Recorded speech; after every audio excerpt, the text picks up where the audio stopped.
सोलापूरच्या श्री बालाजी विद्यालय या अक्कलकोट स्वामींच्या भूमीत पहिल्याच वर्षी या ठिकाणी चालू होत असलेल्या या शाळेच्या प्रांगणात या ठिकाणी उपस्थित असलेले आदरणीय मुख्याधिकारी खांडेकर मॅडम, मठपती सर, आमचे सहकारी मित्र बावडे साहेब आणि वाघमोडे साहेब, बिर्ला साहेब व विभागीय प्रशालेचे गायकवाड सर या ठिकाणी उपस्थित सर्व सन्माननीय शिक्षक बंधू भगिनी व पालक बंधू भगिनी आणि समोर उपस्थित सर्व विद्यार्थी बालमित्रांनो, आता शुभेच्छा तर सर्वांनी या ठिकाणी दिलेलेच आहे.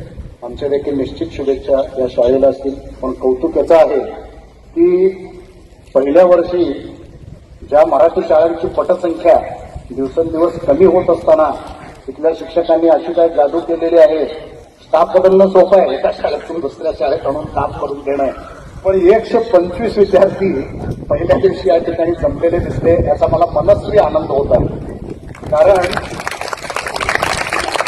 आमच्या अक्कलकोट ग्रामीणला लगत असलेल्या खेड्यागावातील ज्या जिल्हा परिषदेसारख्या शाळांवर विसंबून असलेल्या आमच्या पालकांना, कामगार पालकांना, कामगार घरातल्या गोरगरीब शेतकरी घरातल्या या विद्यार्थ्यांना एक उच्च दर्जाचं शिक्षण मिळावं, उच्च दर्जाच्या इमारतीत ही सुविधा उपलब्ध करून दिली, त्याबद्दल मी पुनश्च एकदा नागनाथ सुरवसे सरांचं व इथल्या सर्व स्टाफचं अभिनंदन करतो.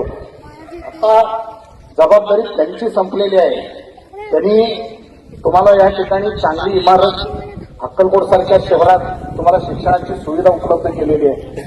आणि ते करत असताना पहिल्याच दिवशी जेवढे ऍडमिशन झालेले आहेत, मला तर वाटतं आता काय हे घ्यायचं म्हणजे फार अवघड गोष्ट आहे. त्यांच्या खिशाला कात्री लागल्याशिवाय हे काय शाळा सायकली इथं आले असतील असं वाटत नाही. पण त्यांच्या पोटाला चिमटा देऊन शिक्षकांनी त्यांच्या खिशाला कात्री देऊन हे सुविधा केवळ आणि केवळ तुमचे विद्यार्थी घडावेत, शिकावेत, पुढे जावेत म्हणून ही एक चांगली सकारात्मक धडपड या संस्थेने व संस्थेच्या सर्व शिक्षकांनी केलेली आहे. आता आपल्या मुलांना या शाळेत पाठवून माझं काम संपलं, मी कामावर जाणार, मी शेतात जाणार असं होत नाही. शिक्षक जरी इथं शिकवले तरी पालकांची पण तुमच्या सगळ्यांची जबाबदारी आहे की आपल्या मुलाला एका चांगल्या शाळेत घातलो, चांगल्या वातावरणात आपण पाठवलो, आपण देखील काहीतरी सकारात्मक प्रयोग करून आपल्या मुलांकडे लक्ष ठेवून शाळेला येता जाता प्रवासाचं तर लक्ष ठेवावंच लागणार आहे. पण त्याच्या अभ्यासाकरिता तुम्ही देखील घरात एक अर्धा एक तास तरी वेळ आपल्या मुलांसोबत संवाद देऊन घालवावा लागणार आहे. तर सर्वांगीण विकास, सर्वांगीण शिक्षणाची जी प्रगती आहे ती या संस्थेच्या एक हाताने टाळी वाजणार नाहीये.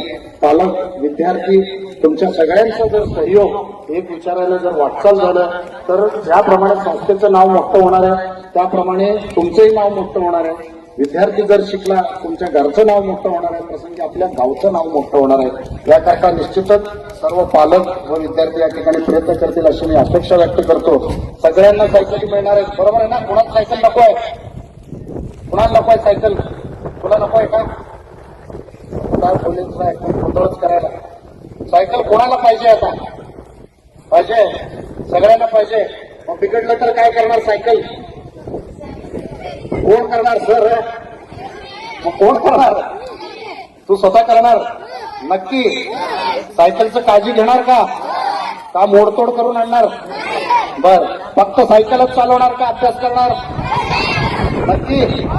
हात वर करा. सगळेजण अभ्यास करणार, मार्क्स चांगले घेणार, आई वडिलांचं नाव उज्ज्वल करणार. वा, होऊ द्या टाळ्या एकदा. ओके. सायकल मिळणार म्हणून विद्यार्थ्यांनी भरपूर टाळ्या या ठिकाणी वाजवल्या विद्यार्थ्यांच्या भविष्याकरिता. आणि सर्व पालकांना देखील या ठिकाणी मी एवढ्या चांगल्या शाळेत तुम्हाला ऍडमिशन मिळालं. मला खांडेकर मॅडम असं वाटतंय की तुम्ही पहिल्या वर्षी बोलवलात, पुढच्या वर्षी अशी अपेक्षा आहे माझी की या शाळेत ऍडमिशन मिळावं म्हणून लोक शिफारशीला आमच्याकडे आले तर कमावलंय. आणि निश्चितच हा अशा प्रकारचे प्रयत्न करून मी देखील अपेक्षा व्यक्त करतो आणि थांबतो. जय हिंद.